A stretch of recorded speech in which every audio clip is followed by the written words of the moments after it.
Cloud.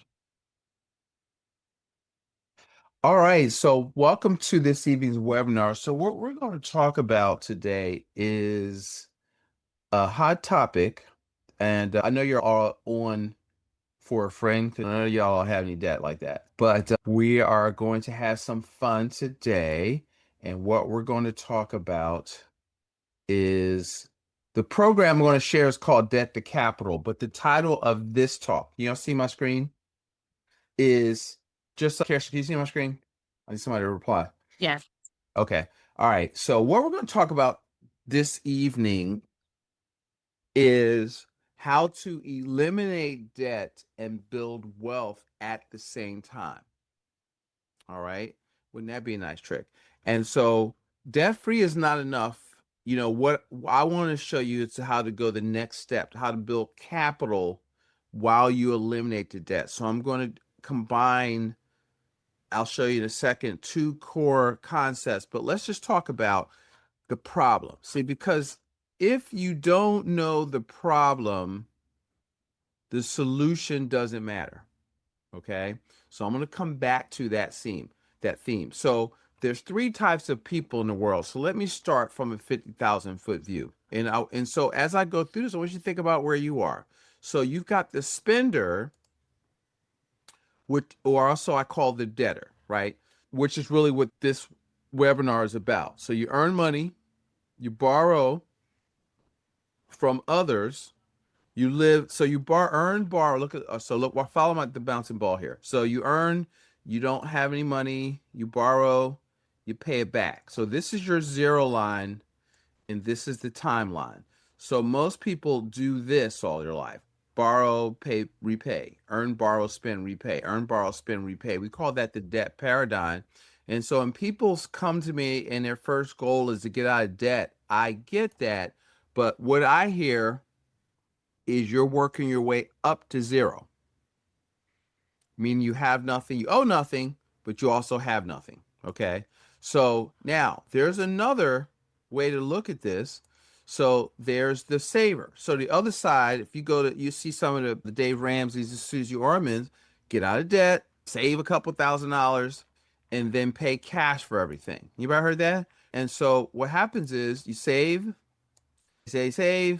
you get what you want and need, and you take the money out. Say save, spend. Say save. So what is saving but really delayed spending? So you save, you buy, and you basically live at the zero line. I would argue that's probably better, but it's the same. Okay. The net result is the same. Okay. So here's the thing. The third, and this is what at Practical Wealth, this is what our goal is for you all. And so if this is where you want to go, you're in the right place. So we want you to be the wealth creator. Okay. And so with the wealth creator means, like, one of the first things we teach, if you ever read The Richest Man in Babylon, the first rule of wealth is that part of all you earn is yours to keep. So you have to save. Save what, Curtis? 10, 15, 20% or more of your gross income. Okay. Now, and so what happens is, now, what if you could put it somewhere where you could use it, pay yourself back, use it, pay yourself back, use it, pay yourself back, but your baseline money never goes backwards. All right. So if it's, put a one in the chat if that is, you like that plan. Okay. And so I see that. Okay. And so now, so that's what we're talking about. Now, here's the funny thing is, my first, some of you don't know my background, but I'm a financial educator. I've been doing this. Ooh, my God. Like, I got my insurance license in 1985. Okay. I'm the host of we have our own firm. For some of y'all new, the Practical Wealth Solutions. I'm the host of the Practical Wealth Show podcast, going on 5 years now. And so if you go to YouTube and search the Practical Wealth Show, or go to iTunes, my show will pop up. We haven't missed an episode a week. We do it weekly in 5 years. So we're pretty consistent, and we're about education, right? So what happens is when I first got into the industry, I was a basically a buy term invest the difference guy. So I started out in college when I realized the NBA wasn't looking for 5'11" shooting guards, and I worked with a company that specialized in what is called buy term investor difference. So at the time, it was called A.L. Williams, and it became which most of y'all would know today as Primerica Financial Services or PFS. So I did that for 15 years. So when I did that, I only knew that there was a door number one and a door number two. I didn't know that there was a third door. And so I about 16 years in, I discovered door number three. And then but I still didn't understand it. It took me another 3 or 4 years to figure out how to do it for myself and then teach y'all to do it. So that's what we're going to talk about today. But in order to do that, so let's talk about, just want to show you we use something called the personal economic model. And so I want to show you, I like animation, right? So money comes in through the top of this tank called the lifetime potential capital. It goes, this red line represents the tax filter. This is your budget, which for a lot of people is non-existent, or we call it the lifestyle regulator. And money comes in and it goes right back out. Okay, it goes out and in and out and down the drain. So you have no collateral. All right, let me let these people in. And you have no collateral, right? And your only option if you need something, a car, a major capital purchase, something you can't pay for in full within your monthly cash flow, then you have to do what? Use other people's money. Okay. And so the problem with that is that's a slippery slope, right? And so the other side, you're a saver. So the saver is better, right? You save, fund your 401k, you save for the future for work, you save up extra for lifestyle expenses, college, camps, new kitchen, car, emergency fund for repairs. And then when that comes up, you want to pay cash because you don't want debt and interest. And then you drain the tank. But it's my money. I got it, I spent it. So now you don't put the money back. That's the saver, right? Because you haven't disciplined yourself that you have to put the money back. And so the wealth creator is where I'm going to combine this with getting out of debt. You want to save the amount necessary for today and tomorrow. So current lifestyle and future lifestyle. You want to diversify your accounts of where you diversify. I mean, where do you store your cash? That's one of the questions I'm going to answer today. And you borrow for purchase. So you want to save your money somewhere where you can use the money through what we call collateralization, meaning using your money as security so you can save your money, use the institution's money, giving you uninterrupted growth, and then you pay the loan or your lien against your collateral back out of lifestyle, or if you used it for an investment, out of the profits off the investment. Okay. So now we call debt the road bad debt. See, because you really honestly you can't get wealthy in the US without debt. So don't get it twisted, right? But you got to borrow to make money, not borrow to consume. See, a lot of us are borrowing because, so let's say, for example, here's why it could be the road to financial ruin if you don't protect yourself or go into it and have a good idea of financial education, financial literacy, financial control. The key word, what we teach is control, right? So you have a job, you pay your taxes. That's the red line, right? This we call the treadmill. You can't afford to save or invest for whatever reason. And so when you need something, a car or you want no, we all have this immediate gratification thing going on, right? And so you spend the rest. So the natural flow of money is in, out, down the drain. Okay. So now what do you do? So now we're saying, okay, so now you spend the rest. So now But the problem is that it don't just stay there. See, life has unexpected pressures, right? And you have a major capital expense, you're forced to do what? Borrow. You go into debt. And so debt, we define debt here as a future obligation where the only way you have to pay for it is with money you have not yet earned. And so you are spending your future because you're using future earnings as collateral. So now you've got to, if you see this little red line here, you have to service the debt right here, right? And that debt is added to your lifestyle money, and that money's going in, out, and down the drain. Okay. So debt slippery slope. You have no collateral other than your job. So what if you lose your job?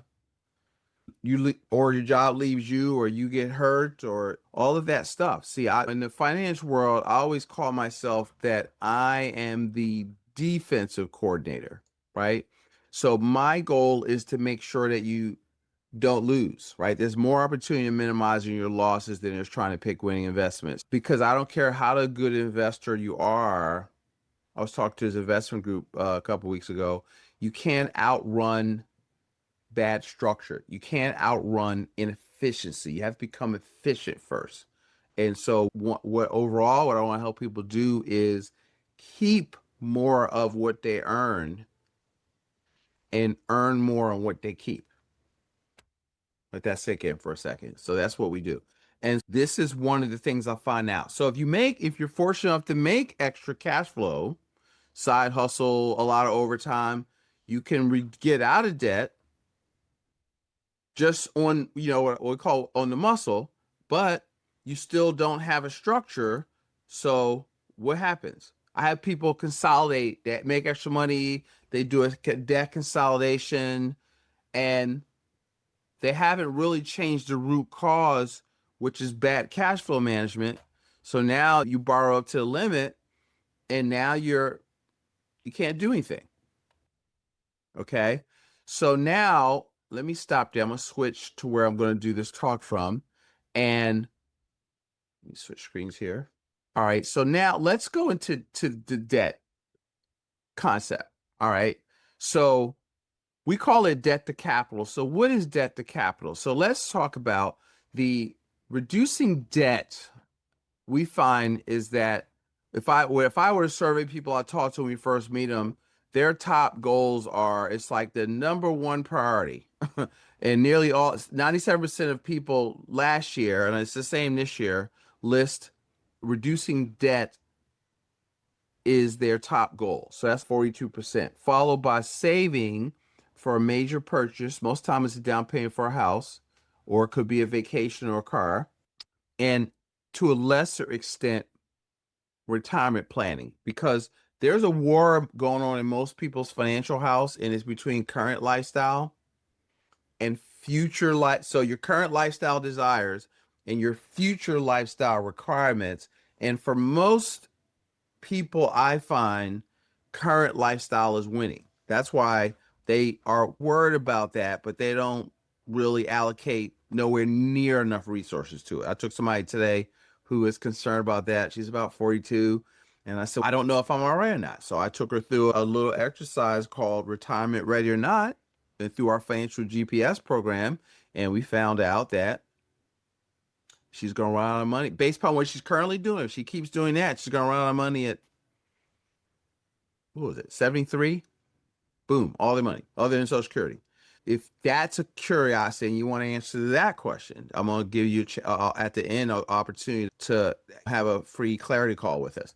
So now let's talk about debt to capital. So this is why you're here. I'm assuming because you want to get out of debt, because reason why most people can't save their way they want to save is that. So one of the things is that we do, and let me show one more thing. So one of the things that we're known for is a strategy called the private reserve, right? And so the private reserve, or becoming your own banker, let's say the private reserve. So the private reserve is you want to save money If you're not familiar with it, you can go. I'll show you how to go to my website and watch the entire video. But what we're going to do is we're going to show you, wait a minute, how to create an account where you can store cash, but you don't have to drain the tank to use it. See, because most people do this or they do this. So what if you could save? So if somebody's making 100 grand, I'd want them saving 10 to 15,000, 10 to 15% of their income. And most people put that money here in the investment tanks, but it's trapped. You can't hardly do nothing with it. You don't have good terms borrowing against your 401k. So most of people are illiquid. And so when I look at people's model, it looks like this. 80% of the time, they've got debt, they got money in the qualified plan, no money in savings. Okay. So, but what's position A? Green tank full, yellow tank full, with assets that cash flow, because you want to become, see, I want to get y'all to eliminate retirement from your vocabulary. I believe you want to become financially free. So let me define that. Tell me, put a one in the chat if this is meets, if this resonates with you. You want to be able to live like you want to live from the income from your personally invested resources. So you got assets. So this talk is not about that. But if you don't get debt under control, you don't have any money to push up to the tanks. And what are you doing with that? Well, your asset classes are, we call them cash flow engines: business, real estate, paper, and for most people to a lesser extent, commodities. Those are the four types of asset classes that you can invest in. And you got to research that. And so when I say paper, and so what we're talking about is you want to look for things that generate cash flow without your labor. We've been taught to invest primarily for capital gains, to put money away in little silos that you can't touch and hope some fund manager smarter than you. And I don't think that's not, I interviewed a guy, that's not what one percenters do. And the person that I talked to wasn't born a one percenter. He just learned the game. So we use, I'm going to show you how to use a cash value insurance account whole life. And I'm going to show you how to properly use the debt snowball. And I'm going to show you how a modified approach to snowballing your debt, so that future inevitable purchases can be made without you going back into debt. All right. So what does that mean, Curtis? So let's say there's two kinds of people. Most Americans want money or they have money, right? And so where your money goes is debt, lifestyle, taxes, debt, 25% savings. And nobody's saving 10%. That according to the Federal Reserve, the average savings in the United States this past year was like 4.5%. The people that have money, you want to avoid losing money. So if you look at this, all right, look, if my money's going to debt and taxes, what if you could, by changing how you handle money, how you manage cash flow, we could lower that, because right now the way that is, you can't save. So our goal is to analyze your personal economy and see if there are ways. I don't really touch lifestyle. I'm not in the lifestyle reduction business, but we're going to talk about debt. And if you can eliminate debt and minimize your taxation, you can save more money without spending any new money. Okay. And so we're going to expand your savings by reducing debt and taxes. That's what our analysis is for. So let's understand the problem. So when you lose interest, a lot of people are not familiar with the term. They don't really teach the concept of opportunity costs in personal finance, which is that I could do a whole hour on just that alone. But what's killing us with the debt is we're too preoccupied with rate. Rate is what the bank wants you to think is important. Okay. And so your interest cost, EIC, effective interest cost, is working against you. And so interest paid divided by payments made equals your EIC. I'm going to illustrate it with a mortgage. I'm not a big fan of paying off the, like if you're trying to get out of debt, I don't think that's the one you need to start with. So if you're like got credit card debt and you're throwing $500 a month, $200 a month at the mortgage on a 30-year mortgage, that's not the order. And that's really like, I hate to say waste of money, but it's inefficient. I had a mentor say, say next payments to the mortgage is not bad. It's just not good. And that's all I'm saying, right? I don't want to go down that rabbit hole today. So if you look at a mortgage statement, Sunnyside Mortgage, right? So you've got your payment, $2,200, right? That's include principal, interest, taxes, and insurance, right? Look at the rate. The rate here is 6%. Hope y'all can see it. I can't make it any bigger. But the principal and interest payment, principal is 357, and the interest is 1441. So the principal debt payment 1791, but only $357 is coming off of this $288,000 mortgage. Okay, that's what you're mad about. I get that. And so what happens is 1441 of it is interest, right? So people are saying, well, I got a good rate, or your mortgage person will sell you on the rate, 6%, the rate's going to go down, you can refinance. But it's not, see, Nelson Nash will say it's not the rate of interest that kills you, it's the volume. So if your payment $798 and the interest part of that is $1441, that's 80%. Okay. That's so that's 80%, right? So it's the volume is what's killing you. Okay. So what my first goal is to just bring awareness. See, if you don't know the problem, the solution doesn't matter. Okay. So now let's dig a little bit, right? So your EIC. So now let's talk about the debt snowball. So most people are trying to do some version of that. And I think you all have heard of this. And so the snowball takes any excess cash from your monthly budget, if that's a thing, right, towards your lowest financial balance until account is completely paid off. After the debt is paid, you redirect the payments that was being made to the first debt you just paid off, and then you snowball that debt payment into the next lowest balance debt, and so on and so forth. And so I like this difference. The debt avalanche, there's a snowball, there's a cash flow index. I like the snowball. It's 6 on one, half dozen. Oh, some people pay the highest rate off. But what happens is the snowball, in my mind, is better because psychologically you see that you're making progress. But here's what I find. Nobody does this right. So what you do is you will look at all your debt, and let's say the minimum payment is $80, you'll send $150. And then the other one is $100, you'll send $200. So you're spreading it out instead of isolating one debt. And so it feels like you're not getting anywhere because you aren't. And then when you're deciding to pay the debt off first, who are you deciding not to pay? Your savings, because the money's there. You want to get out of debt, but you're foregoing the first rule of wealth is part of all you earn is yours to keep. So you have to pay yourself first. How much? 10%. So if you ever read The Rich Man in Babylon, the formula is 10%. I say 15 because when the book came out, we're still in the gold standard. There's no inflation. But if you have to do it, 10% to savings, you allocate 20% to debt elimination, and you live on 70. Okay.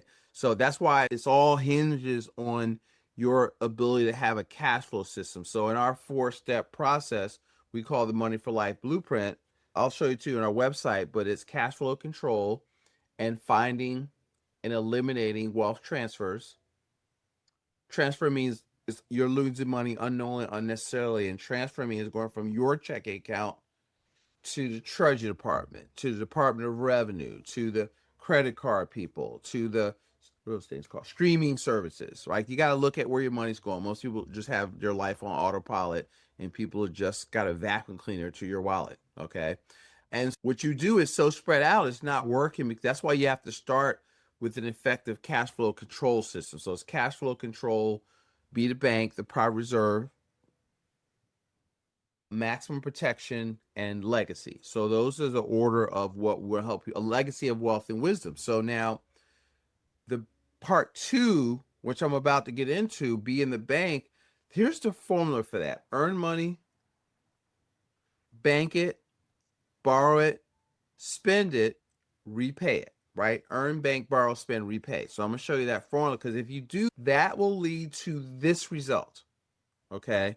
So what is this outcome something that you want? So if you I don't want you out of debt. I want you to be free from debt to others, right? So if you're going to be in debt and you build your own, I'm doing air quotes, bank, meaning that banking just is a concept. It just means you create a pool of capital that you control that can move at cost and meet some needs you have. Okay. And so now if you have money now, so then you do that, right? So now you build up, I'm gonna show you, you've built up capital. So now you have ready cash, right? So pill number two is ready cash, emergencies for opportunities. The third pillar is passive income you don't have to work for and you can't outlive. So that's going back to the yellow tank. That's your job. I don't do that, right? Unless you're in business. I'm going to run a business program to help people grow their business. And the fourth pillar is to build a legacy of wealth and the wisdom to go along with that wealth to keep in the family. So that's what we do with our Money for Life Club and our education, is trying to get you to think and be able to teach your kids. Now, let me show you how to use the snowball right. So what happens is you should pay it off. Then you're supposed to pay off the next one. And then you're supposed to pay off the next one, right? So here's the snowball in action, done properly, okay? So let's say we go through your stuff and I just went through somebody with this Monday. I found her $1,000, right? Let's say we find an extra $500 a month in your budget. Let's say I was talking to somebody today, they're putting $6,000 or $7,000 in an unmatched 401k, but you have debt costing you a lot of money and you don't have no savings. Maybe we should redirect some of that. Or just a lot of stuff like that. Raise your deductibles. You could adjust your withholding on your W-4. Usually in 20 minutes, I can find somebody $500, $600, $700, $800, and I got to call in my tax people and we can dig deeper. But it's there, okay? For most, I'll say 90% of the time, because every now and then I can't find no money, but it's rare. So let's say now you find it $500. So now you're going to take that 500, you're going to pay this card. So you're going to pay, instead of paying 71, you're going to pay 571, where you're going to pay off that $1,800 in what, 3-4 months. You're going to keep paying everybody else which you're paying them. So now once that is gone, this is the part where you need a system, because most people don't have the discipline to do this unless you have a program. Okay, then you see, willpower doesn't work. You fall to the level of your systems. Okay, and so let's say that $500 a month. So now what do? We take the student, the 571, the 500, the 71 you just paid off. That stays in your budget. You don't spend that money. You got to use it to get out of debt, right? So now we're going to send 1,200 to a student loan. Boom. Now that's gone. And let's say it's a car. I actually don't love paying off a car, but I'm just gonna leave it in the presentation. I would rather have you save it, have enough money, and then pay the car off all at once rather than just pay it on the car. But I'm gonna stay true, because this is the snowball method. This is what people teach. I wouldn't have you actually do it this way. But what happens is now you've got $1,600 that you're sending to a 413 car payment, and see, it won't take long to pay off the car. Boom. And now what? You're debt free. I don't sound very excited about that, okay? Because the snowball is good, but Albert Einstein said, or is rumored to have said, I always say, if compound interest is the eighth wonder of the world, he who understands it earns it, he who doesn't pays it, right? So if you're in debt or you go back into debt once you get out, guess which one applies to you? See, I would say you're paying it. And that's a structure and a mindset. So now let's use the debt to capital method. Okay. So let's just review. What am I saying? I'm saying I, oops, oh, not that. I'm going to fill up my tank first. I'm going to pay myself first. I've got debt. And instead of draining my tank, what if I could save up money in somewhere where I could use it without using it, collateralize it, pay it off, and my bank buys the debt from Visa. Okay. So let's show you that what that looks like. So you're instead of doubling down the debt, you take the $500 a month and you drop it in a properly structured dividend paying whole life policy. So now you put the excess $500 in your debt to capital policy. So now, and so we have a system. This is all automated that'll let you know, okay, you'll get a text. All right, you got enough money. Let's take a loan. So it will go out to you and me. We would call you. We would take a loan to pay this off. Here's the other part. So this is when I would do it manually. This part didn't happen. Okay. You got to take the $71 and do what? Pay it back into the contract. Okay. And you're still putting the $500 a month in there. So you're growing your capital base and then you're repaying down the loan so it's available to do what? When you have enough cash value, when the cash value is greater than your student loan, you take a loan, you pay that off.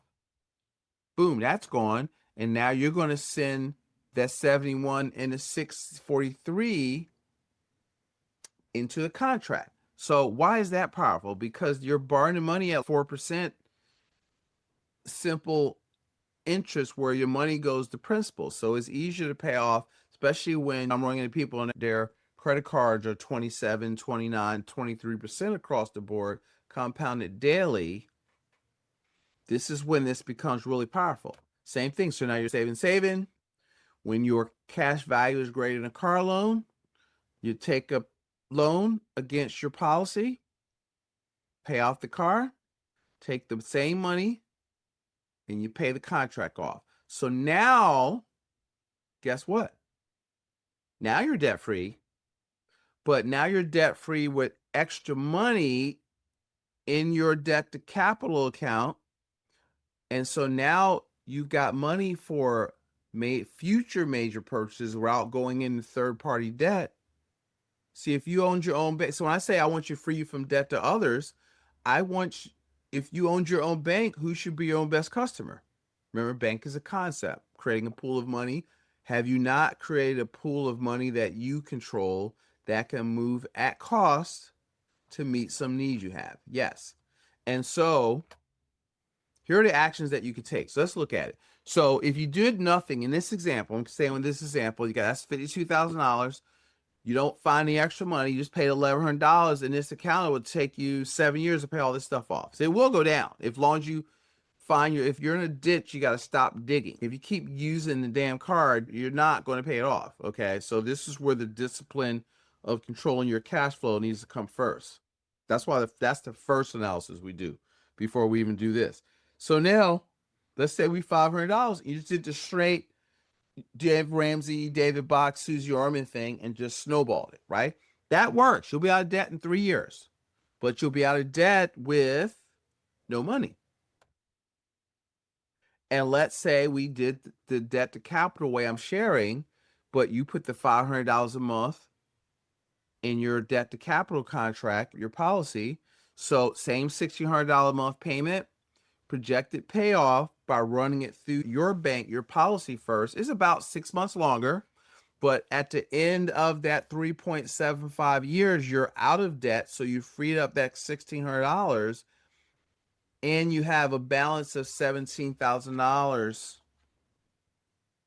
in your account, growing uninterrupted, that you could use for other stuff because you're doing this. And now, guess what? If you freed this up, if we've structured an account that doesn't hold it, what should you do when you paid it off? So does it go back out and run back up your debt? Or should you save this money? See, that's how we create more savings. You got to have the discipline not to reabsorb it. Now, I don't want you to live in a sackcloth. I want you to go on vacation every year or two, not a vacation or two every year, right? I try to go every quarter somewhere, right? Because life is short and you need to enjoy your life.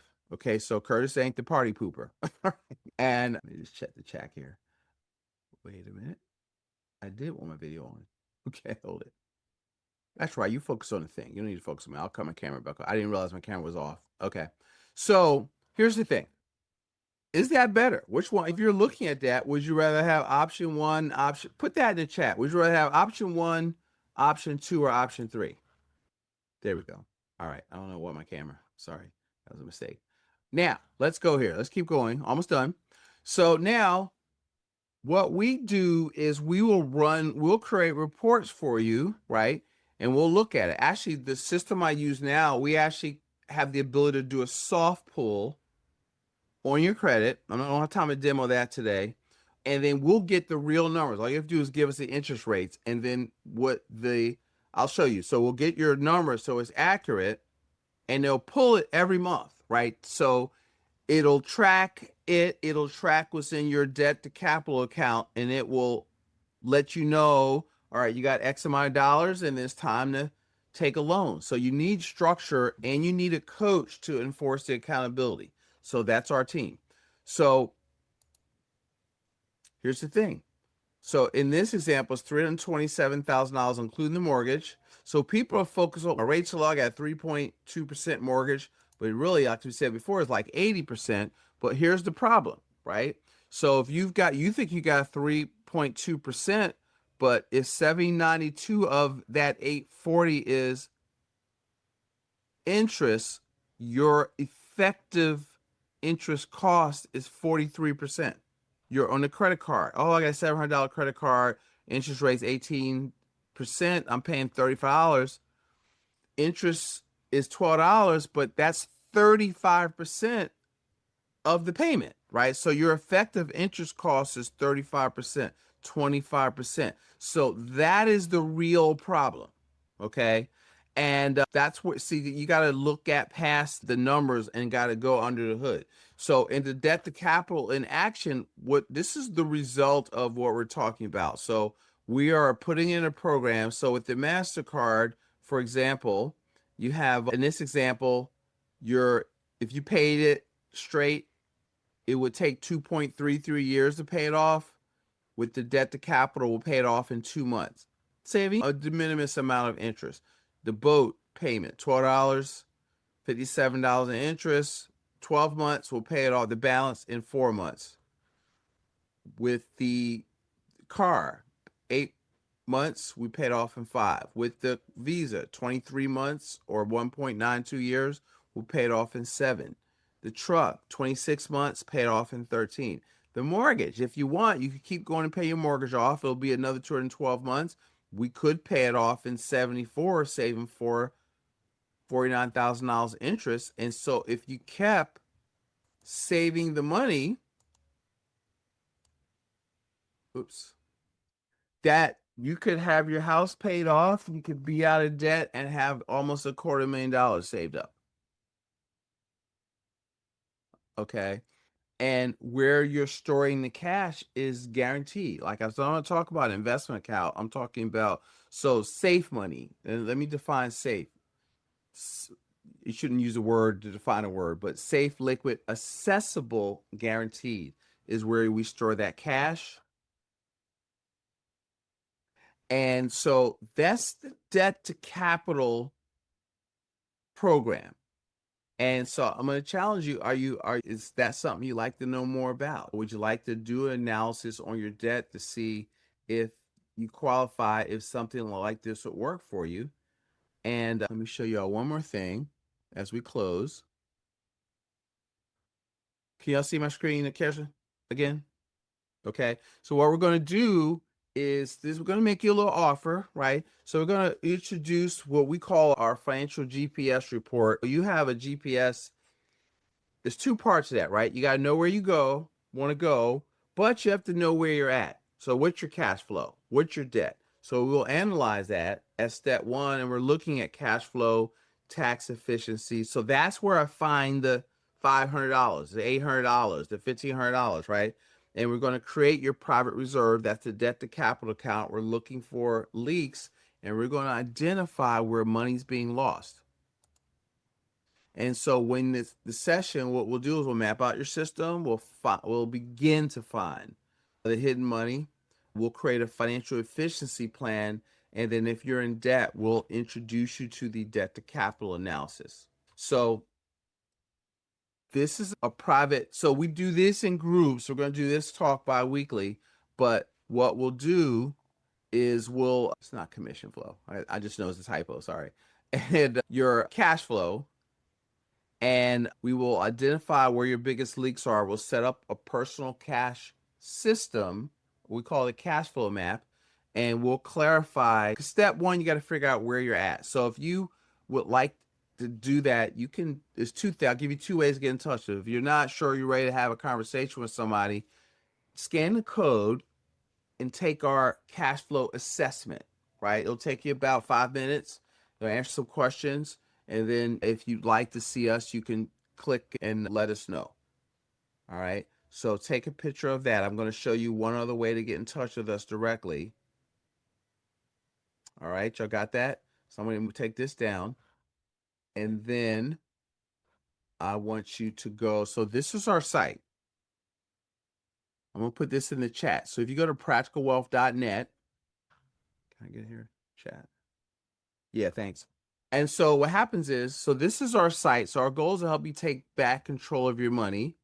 This is our blueprint, right? Cash flow control, the private reserve, maximize protection and legacy. So we help set up wills and trusts. But what you want to go is, if you come from this, I want you to go right to our financial freedom session. And this will tell you basically what we do on that call. And just go here and book a call. Okay. If you email us, somewhere is my email. And then if you want to learn, if you want a head start, then if you want to learn more about the debt to capital account, we call it the private reserve. Then if you hit the little orange button, it'll take you to a pre-recorded educational webinar that we've done some time ago if you want to dig in. And then I'll just show you some resources that we have. So if you like audio or podcasts, if you like video, this will take you to our YouTube channel. So please subscribe and share. And you see we have a few videos on there. Okay. Like 1.2 thousand, 1,200 videos on there. And so our theme is wealth outside of Wall Street. So I don't just talk about the banking or the debt. I've got one of my clients watch one of these, and she's about to buy her. I've got two people that have bought a franchise in the last 24 months. We've got half my clients are real estate investors or small business owners. So we talk about marketing. We talk about taxes, your number one expense. So that's one of my favorite topics, is to show you how to win the war against the IRS. So we do all that. We've been featured, spoken to a laundromat millionaire. I'm a CTBA with something called the Excel Empire, which is advanced tax strategies. And so here's highlights some of our show. So again, book your strategy session. I will hang out. It's about 8:04, so I'm just under the hour. So I'll hang out for about 5 minutes. For questions, I'm going to stop the share, and I'm going to stop the recording.